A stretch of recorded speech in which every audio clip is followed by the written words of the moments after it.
எரேமியா 49ஆம் அதிகாரம் 1ஆம் வசனம் முதல் 39ஆம் வசனம் வரை. அம்மோன் புத்திரரை குறித்து கர்த்தர் சொல்கிறது என்னவென்றால், இஸ்ரவேலுக்கு குமாரர் இல்லையோ, அவனுக்கு சுதந்திரவாளி இல்லையோ.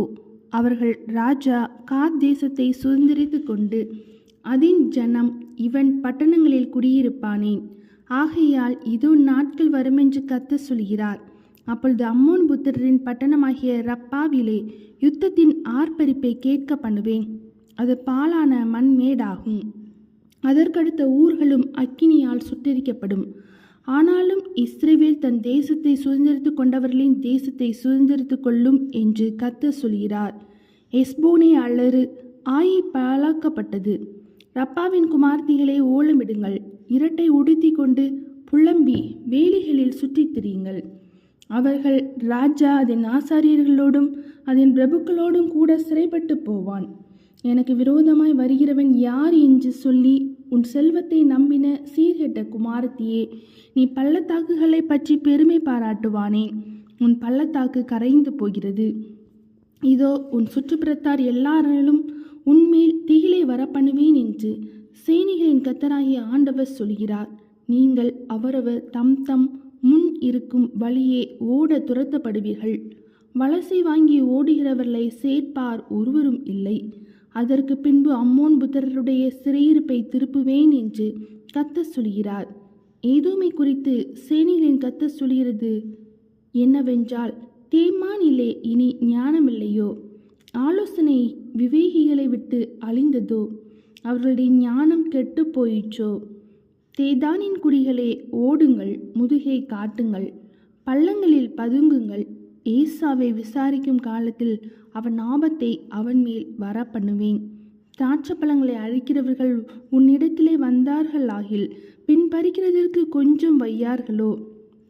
ராத்திரியில் திருடர் வந்தார்களாகில் தங்களுக்கு போதும் என்கிற மட்டும் கொள்ளையடிப்பார்கள் அல்லவோ.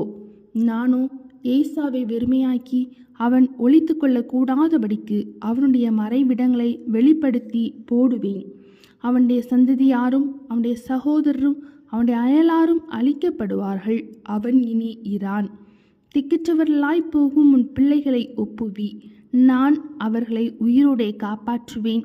உன் விதவைகள் என்னை நம்புவார்களாக. கர்த்தர் சொல்கிறது என்னவென்றால், இதோ பாத்திரத்தில் குடிக்க வேண்டும் என்கிற நியாய தீர்ப்புக்கு உள்ளாய் இராதவர்கள் அதில் குடித்தார்கள். நீ குற்றமற்று நீங்களாய் இருப்பாயோ? நீ நீங்களாய் இராமல் அதில் நிச்சயமாய் குடிப்பாய்.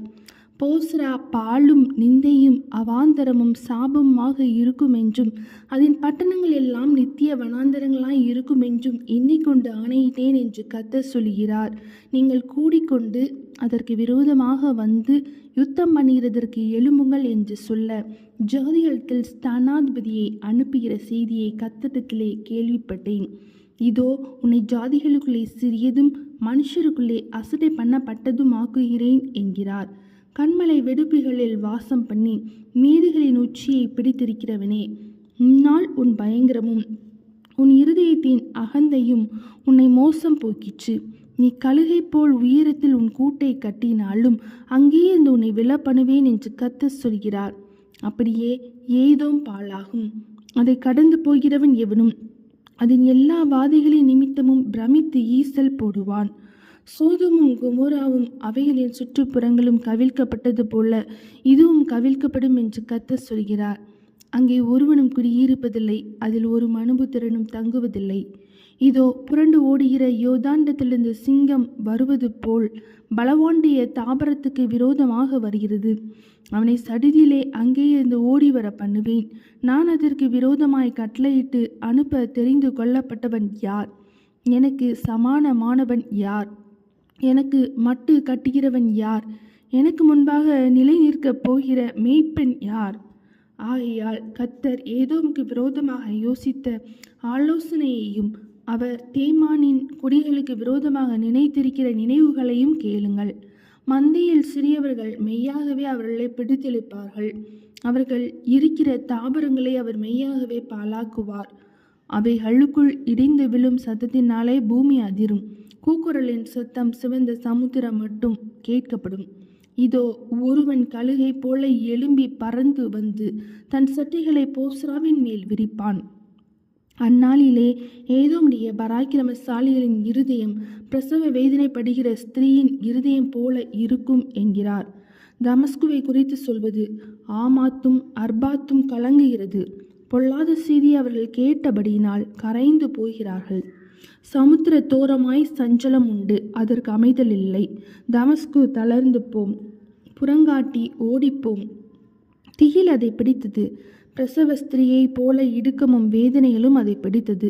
சந்தோஷமான என் ஊராகிய அந்த புகழ்ச்சியுள்ள நகரம் தப்ப விடாமற் போயிற்றே. ஆதலால் அதன் வாலிபர் அதன் வீதிகளில் விழுந்து யுத்த மனுஷர் எல்லாரும் அந்நாளிலே சங்காரமாவார்கள் என்று சேனைகளின் கர்த்தர் சொல்கிறார்.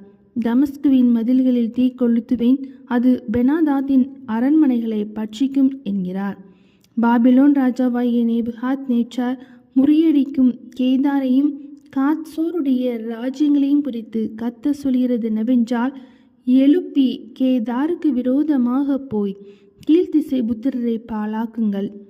அவர்களுடைய கூடாரங்களையும் அவர்களுடைய மந்தைகளையும் வாங்கி அவர்களுடைய திரைகளையும் அவர்களுடைய எல்லா தட்டுமுட்டுகளையும் அவர்களுடைய ஒட்டகங்களையும் தங்களுக்கு என்று கொண்டு போய் எத்திசையும் பயம் என்று சொல்லி அவர்கள் மேல் ஆர்ப்பரிப்பார்கள். காத்சோரின் குடிகளே, ஓடி தூரத்தில் அலையுங்கள், பள்ளத்தில் ஒதுங்கி பதுங்குங்கள் என்று கர்த்தர் சொல்கிறார். பாபிலோன் ராஜாவாகிய நேபுகாத் நேச்சார் உங்களுக்கு விரோதமாக ஆலோசனை செய்து உங்களுக்கு விரோதமாக உபாயங்களை சிந்தித்திருக்கிறான். அஞ்சாமல் நிர்விசாரமாய் குடியிருக்கிற ஜாதிக்கு விரோதமாக எழும்பி போங்கள் என்று கர்த்தர் சொல்கிறார். அதற்கு வாசல்களும் இல்லை, தாழ்பால்களும் இல்லை. அவர்கள் தனிப்பட தங்கியிருக்கிறார்கள். அவர்களுடைய ஒட்டகங்கள் கொள்ளையும் அவர்களுடைய ஆடு மாடுகளின் ஏராளம் சூறையும் ஆகும்.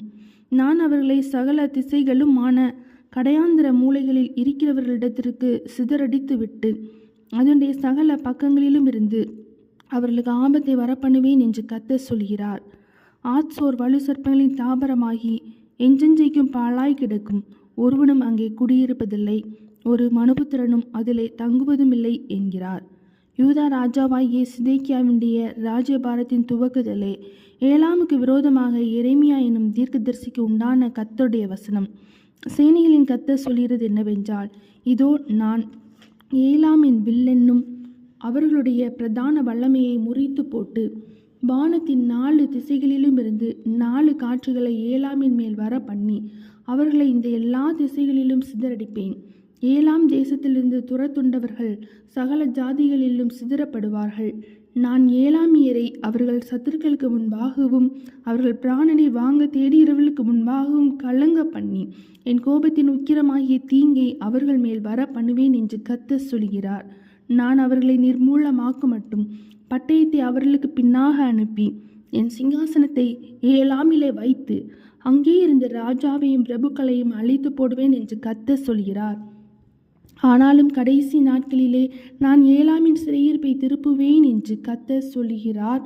எரேமியா 49 அதிகாரம் முடிந்தது.